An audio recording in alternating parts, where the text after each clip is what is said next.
Alors, je ne sais pas comment se sentent ceux qui n'ont pas encore mis sur eux le nouveau maillot des Lions indomptables du Cameroun. Mais bon, voilà. Qu'on gagne la Coupe du Monde ou pas, c'est pas le problème. Hein. Le plus important, c'est le maillot, c'est le design, c'est le feeling, c'est le futur. Salut, bonsoir à toi, bonjour à toi, où tu te trouves, et peu importe le moment. Et bienvenue sur Parlons Voyage, ta chaîne YouTube spécialement dédiée aux questions de voyage. Aujourd'hui, nous allons revenir sur le visa formation professionnelle en Allemagne, la catégorie de visa la plus prisée par les personnes qui suivent notre chaîne ainsi que par nos clients, parce que c'est la catégorie de visa où nous vendons le plus, où nos ventes explosent chaque mois un peu plus. Chaque fois qu'on parle des chiffres, il faut toujours sourire, hein, parce que... donc voilà, aujourd'hui je m'en vais te présenter les 5 meilleurs domaines de formation en Allemagne. Le classement, il est de moi. Le classement, il est de moi après avoir fait des recherches ça et là. Et donc j'ai décidé moi-même de faire mon classement selon mes critères. Et puis, donc au cours de cette vidéo, je vais partager plus ou moins avec toi le fruit de mes recherches. Et peut-être ça pourra aussi t'aider à te décider, à comprendre ce qui pourrait plus ou moins correspondre à tes perspectives. Maintenant, si tu as besoin d'accompagnement visa, si tu as besoin d'un professionnel qui va plus ou moins t'accompagner, n'hésite pas à nous contacter. Nous avons plus ou moins une offre définie sur pas mal nous avons différents packages que nous avons mis sur pied et en fonction de tes besoins, en fonction de tes spécificités, nous saurons exactement ce qu'il y a lieu de faire dans ton cas à toi. Si tu me découvres pour la première fois, moi c'est Landry, je suis étudiant camerounais, je vis à Cologne en Allemagne et j'accompagne les gens qui veulent voyager. Donc installe-toi et au cours des 10 prochaines minutes environ, je m'en vais te parler des 5 meilleurs domaines de formation professionnelle en Allemagne.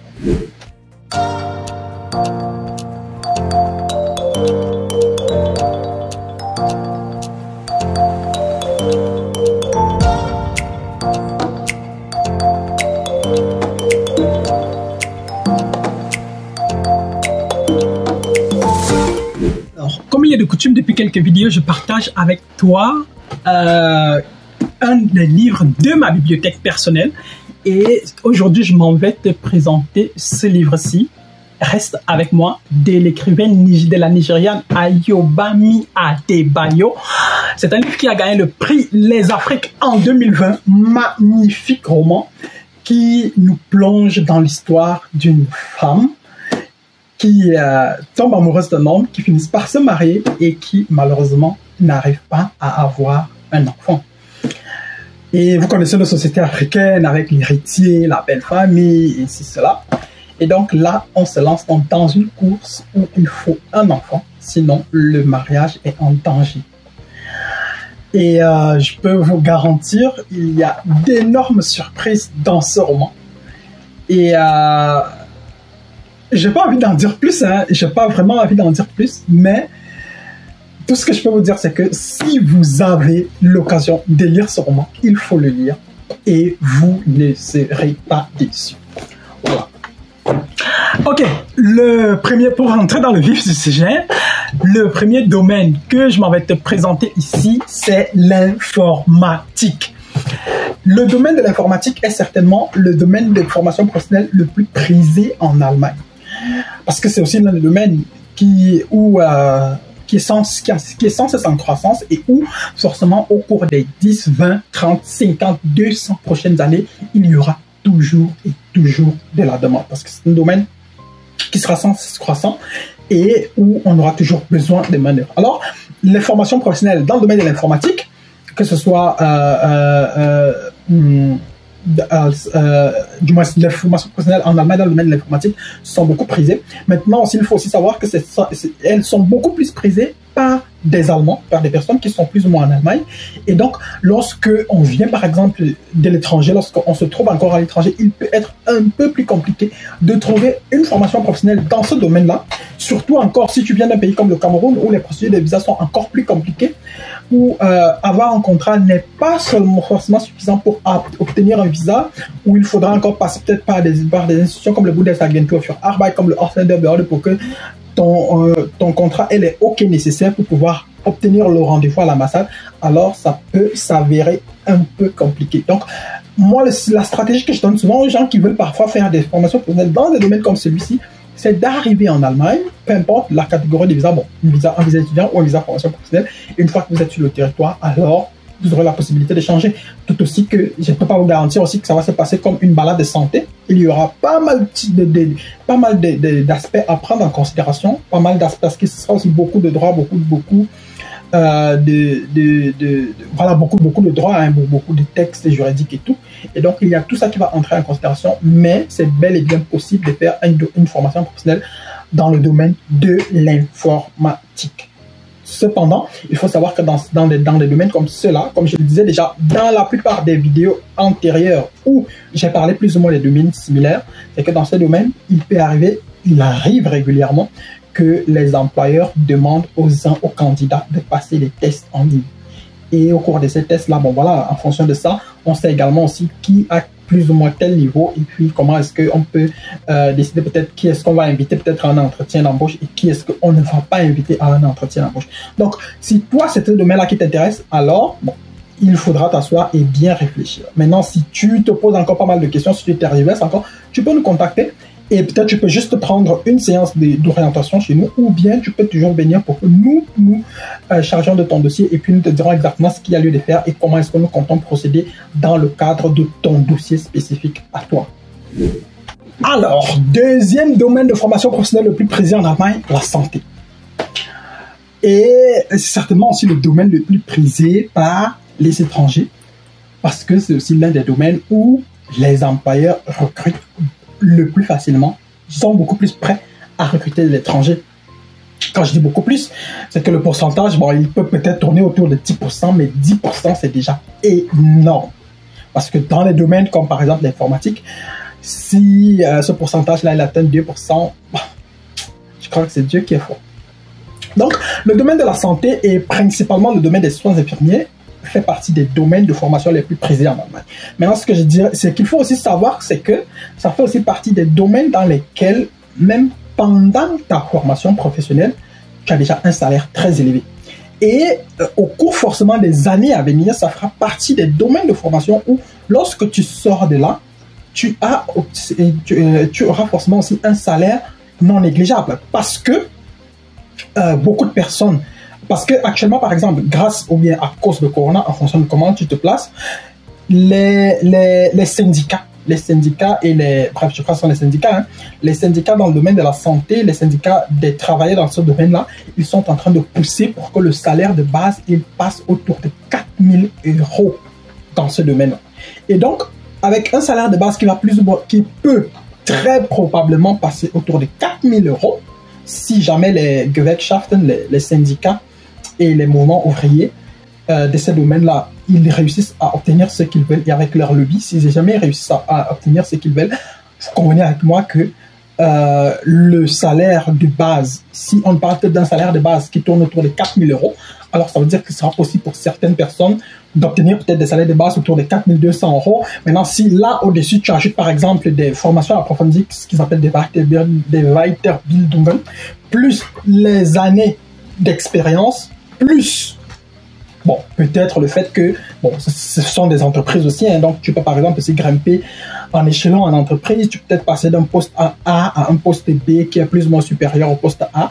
Tu conviens avec moi que, voilà, tu peux te retrouver avec un salaire peut-être au bout de 5 ans ou bien au bout de 10 ans de travail avec un salaire pas, voilà, non négligeable, un salaire vraiment assez consistant qui pourra te permettre de gérer ta vie. Donc, les domaines de la santé sont les domaines à ne pas négliger. Et pour les gens qui viennent de l'étranger, moi, je dis toujours, c'est le domaine que nous recommandons le plus parce que c'est le domaine où il est beaucoup plus facile de gérer un certain nombre de choses, où les employeurs sont beaucoup plus enclins à recruter de l'étranger. Maintenant, ce que vous devez aussi savoir, c'est qu'il y a certains pays au niveau de l'État, c'est-à-dire à l'échelle du système, qui ont des accords avec l'Allemagne où plus ou moins un certain nombre de choses sont plus ou moins facilitées, notamment les pays comme le Maroc ou bien je sais pas trop la Tunisie ou le Mexique ou même le Vietnam, où à partir de ces pays-là, c'est beaucoup plus facile d'arriver en Allemagne pour faire une formation dans le domaine par exemple de la santé ou même pour travailler en Allemagne après avoir fait des études ou bien des formations dans ces différents domaines-là.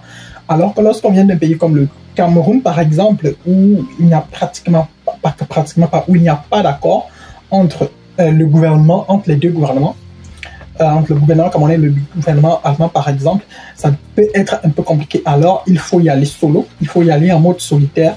Et donc du coup là aussi, ta stratégie,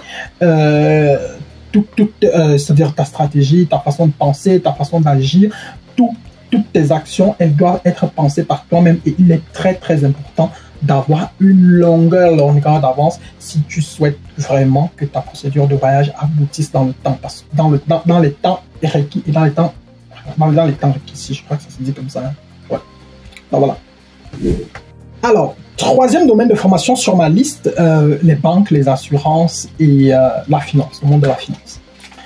Ça fait partie des domaines de formation les plus prisés en Allemagne et encore une fois de plus, c'est un domaine qui est beaucoup plus, ce sont des domaines qui sont beaucoup prisés par les Allemands et les personnes qui vivent en Allemagne. N'oubliez pas que beaucoup de personnes qui sont déjà en Allemagne et qui vivent en Allemagne préfèrent des formations, bon, pour la plupart, pas tout le monde, hein, préfèrent des formations où on sera assis au bureau, où on sera où on ne va pas travailler tant peut-être heures debout, où on ne sera pas obligé de rester debout peut-être 8 heures de temps par jour, où on n'aura pas peut-être besoin de faire des trucs du genre laver quelqu'un, peut-être servir à manger à quelqu'un, ou tu vois. Beaucoup de personnes préfèrent plus ou moins s'orienter vers des formations de bureau. Et donc, le domaine de la finance, le domaine des banques, le domaine des assurances, ça fait justement partie des formations où, au terme desquelles, on va forcément se retrouver dans un bureau. Et donc, pour ceux qui sont en Allemagne, pour ceux qui sont en Allemagne, par exemple, avec un visa étudiant déjà, qui vivent déjà en Allemagne, et qui cherchent par exemple un domaine de formation qui pourrait les intéresser pour la suite, qui voulaient peut-être, je sais pas, peut-être changer de titre de séjour, quitter d'un séjour étudiant à un visa, à un séjour formation professionnelle, c'est aussi l'occasion, c'est aussi la possibilité, ces gens-là ont aussi la possibilité par exemple d'explorer ces différents domaines. Maintenant, ce que vous devez savoir, c'est que la plupart des rentrées dans ces domaines-là, ils sont prévues entre juillet, août, septembre et octobre. Et donc, du coup, il faudra aussi se prendre longtemps à l'avance si tu souhaites vraiment ne pas être, ne pas être hors jeu. Donc, si tu es peut-être déjà en Allemagne, si peut-être toi tu es peut-être déjà en Allemagne et peut-être que tu comptes peut-être changer, alors c'est peut-être le moment de commencer déjà à chercher un contrat pour l'année prochaine. Comme ça, le plus tôt tu auras ton contrat, le plus tôt tu pourras aussi commencer à engager également aussi les procédures administratives nécessaires pour pouvoir changer ton titre de séjour. Maintenant, si toi tu n'es pas encore en Allemagne, que tu es peut-être encore en Afrique et que tu souhaites faire une formation professionnelle dans l'un de ces domaines-là, alors mon cher, ma chère, peut-être la meilleure stratégie que moi je dirais, c'est d'arriver d'abord en Allemagne et ensuite maintenant de chercher à obtenir un contrat dans l'un de ces domaines-là. Maintenant, comment faire pour arriver en Allemagne? D'une personne à une autre, ce sera toujours une histoire différente. D'une personne à une autre, on va toujours proposer des stratégies différentes parce que les gens n'ont pas le même profil. Il y a des gens à qui nous allons dire que, ok, quand on étudie votre profil, bon, si on passe par un visa au pair, ça pourrait marcher. Si on passe par un visa formation professionnelle, ça pourrait marcher. Si on passe par un visa volontariat, ça pourrait marcher. Il y a des gens à qui aussi nous allons dire, ok, sur la base de tels éléments, nous pensons que si nous allons partir sur un visa étudiant, alors ça va marcher. Maintenant, chaque catégorie de visa aura forcément ses exigences, il faudra les respecter et il faudra s'assurer que vous respectez également aussi les conditions et que vous avez plus ou moins un profil qui ne va pas handicaper votre procédure de visa lorsque vous allez peut-être arriver à l'étape de l'ambassade. Voilà. Quatrième domaine de formation le quatrième domaine de formation que je m'avais présenté ici, ce sont les formations dans le domaine de la technique. Ça peut être peut-être des formations du genre Anlagemechanik, mécatronique, je sais pas, bref, Maschinenbau, tout ce qui a trait à la technique. Là aussi, ça fait partie des domaines de formation beaucoup aimés par les Allemands ou bien par les personnes qui vivent déjà en Allemagne. À partir de l'étranger, c'est possible de gérer une procédure de visa avec un contrat de formation professionnelle dans ce domaine-là. J'ai dit que c'est possible de gérer une procédure de visa. Maintenant, comment est-ce que ça va se passer? Est-ce que ce sera facile? Est-ce que ça, on ne peut pas toujours le garantir dès le départ? Tout le monde qui travaille avec nous, tout le monde qui nous a déjà contactés sait que nous évitons du mieux que possible de ne jamais dire à quelqu'un que tu auras le visa à 100% parce que chaque procédure de visa est un enseignement. Chaque procédure de visa est une occasion forcément de monter en expérience. Chaque procédure de visa a ses réalités. Maintenant, il y a des choses qui sont mathématiques et mathématisables, à partir desquelles on peut se dire que si, alors, sinon, alors. C'est-à-dire, là, on peut vraiment fonctionner comme des algorithmes, ou bien comme des trucs Excel, ou je ne sais pas trop. On peut fonctionner comme ça.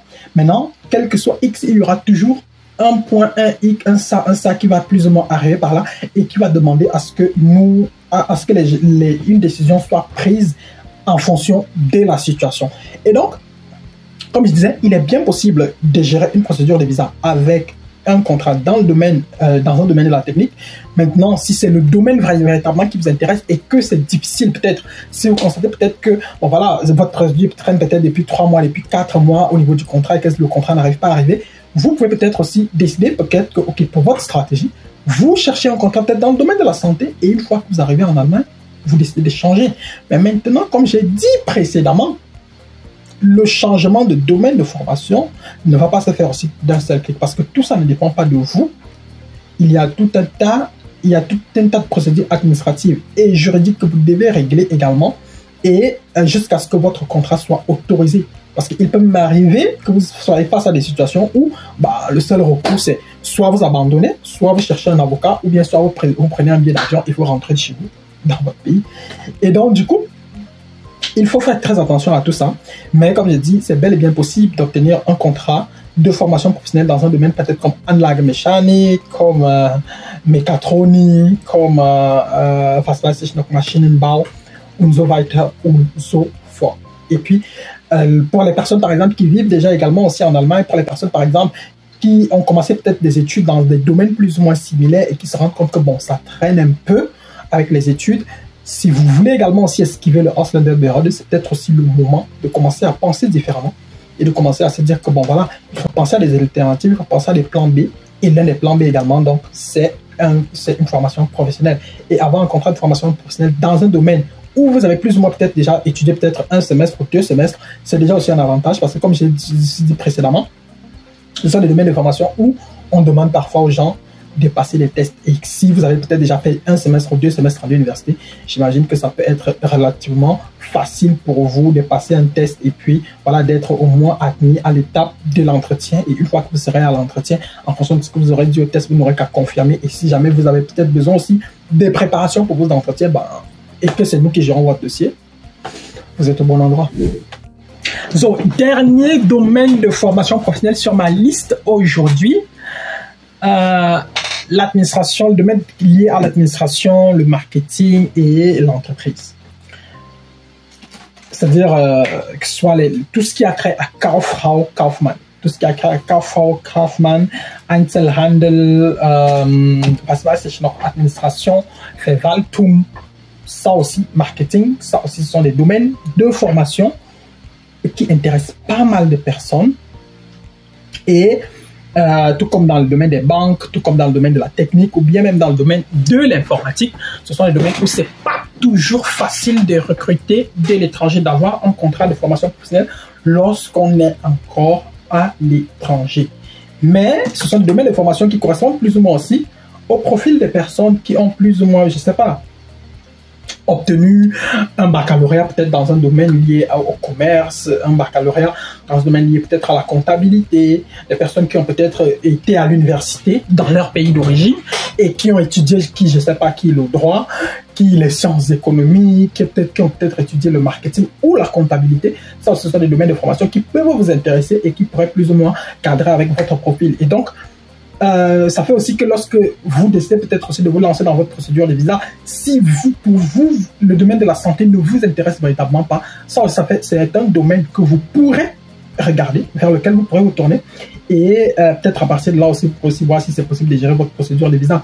Mais comme je dis toujours, il faudra à un moment penser aussi avec la tête, au cas où ça ne marche pas, alors il faut activer le plan B. Et une fois que votre plan B est activé, le plus important pour un moment d'abord sera de voyager. Et une fois que vous aurez voyagé, peut-être ça va peut-être vous faire perdre encore peut-être 1 an. Mais voilà, ce sont les moments d'apprentissage. Ça vous permettra également aussi de grandir et de voir aussi également ce qu'il y a lieu de faire maintenant. Une fois que vous êtes en Allemagne, vous pourrez changer. Maintenant aussi, vous pouvez aussi arriver en Allemagne avec un visa étudiant et décider également aussi de faire une formation professionnelle dans l'un de ces domaines-là. Ça aussi, c'est bel et bien possible et c'est autorisé par la loi. Donc, les domaines de l'administration, les domaines du marketing et de l'entreprise sont le domaine de formation professionnelle dans lesquels nous reviendrons forcément en profondeur dans pas mal de vidéos, parce que dans les vidéos précédentes, on a déjà présenté quelques domaines de formation professionnelle et je crois qu'au cours des mois à venir, nous allons encore revenir sur pas mal de domaines que j'ai peut-être cités là en haut, peut-être que j'ai juste balayé comme ça. Je vais revenir vraiment en profondeur, que ce soit sur Bank Kaufmann ou Bank Kauffrau, que ce soit peut-être d'autres domaines de la santé, d'autres domaines de la technique, je sais pas, j'ai pas encore parlé peut-être d'un domaine comme, je sais pas, Anlagemechanik par exemple, et je crois qu'on va forcément en parler au cours des mois à venir. Et maintenant dans le domaine du marketing, dans le domaine de Einzelhandel, dans le domaine, je sais pas, du Verwaltung, on va forcément aussi voir pas mal de domaines de formation là-dedans qui pourraient intéresser pas mal de personnes. D'ici à... Mais bon, j'espère que c'est vrai que la vidéo a été un peu longue aujourd'hui, je sais pas trop pourquoi, mais bon, parfois c'est comme ça. Et voilà, j'espère au moins que tu auras retenu 2-3 choses aujourd'hui et qu'à partir de ça, tu sais déjà plus ou moins exactement ce qui t'attend, comment tu peux faire pour du moins, qu'est-ce que tu pourrais prendre comme décision pour pouvoir faire ci ou pour pouvoir faire cela. Mais bon, comme j'ai dit, si tu as besoin d'accompagnement, n'hésite pas à nous contacter. Si tu as besoin d'une séance d'orientation, n'hésite pas à nous contacter. Si tu as des questions, si tu voudrais que nous abordions des thématiques spécifiques, tu peux également nous les laisser en commentaire. Si tu connais des personnes qui sont intéressées par le type de contenu que nous proposons, n'hésite pas à partager la vidéo. Si tu n'es pas encore abonné sur notre chaîne, abonne-toi. Et si tu veux passer dans nos locaux, nous sommes situés au Carrefour Messassi, Immeuble Express Exchange à Yaoundé, en face de la station Total, 3e étage. Et nous sommes ouverts de lundi à vendredi de 8h à 16h. D'ici à la prochaine vidéo, porte-toi bien, bien de choses à toi. Ciao, ciao.